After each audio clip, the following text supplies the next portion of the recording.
Arestado ang isang lalaki matapos umanong gahasain ang isang minor de edad sa loob ng ladies CR ng isang gasolinahan dito sa Marikina City. Nangyari ang insidente Martes ng gabi, July 8, 2025. Ayon sa Marikina Police, nagroronda sila sa lugar nang maaktuhan ang isang bata sa labas ng palikuran ng gasolinahan. Pinapaigting yung pag-implement ng city ordinances, lalo na yung sa curfew sa minor. Yung nga bandang 10:30 ng gabi, nakita yung isang bata doon na parang may hinihintay. Nung sinita, sabi ng bata, hinihintay niya yung kapatid niya na nasa CR. Maya-maya ay lumabas sa loob ng pamabaeng CR ang isang lalaki na sinundan ng isang batang babae. Dito na nagduda ang mga pulis at tinanong ang bata.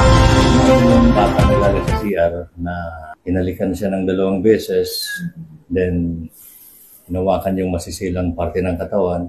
Pagkatapos gahasain sa loob ng CR, binigyan yung bata, yung minor de edad ng 150 pesos. Dito na inaresto ng mga pulis ang lalaki na nagtatrabaho bilang crew sa convenience store sa gasolinahan.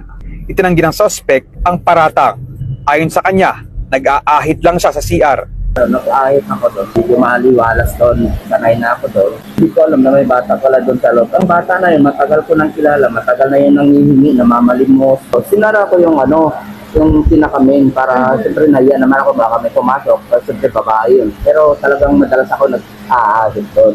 Nang tanungin hinggil sa pagbibigay ng 150 pesos sa biktima, sabi ng suspect, kasi yung mga bata na yun, pag nakabuo sila ng mga pera, nagpapabuo po sa amin yun. Isinailalim sa medico legal ang minor de edad na biktima na dadaan sa counseling. Nasa Marikina City Police Station Custodial Facility na ang suspect na naharap sa kasong statutory rape. Mula rito sa Marikina, Christopher Sitson, ABS-CBN News.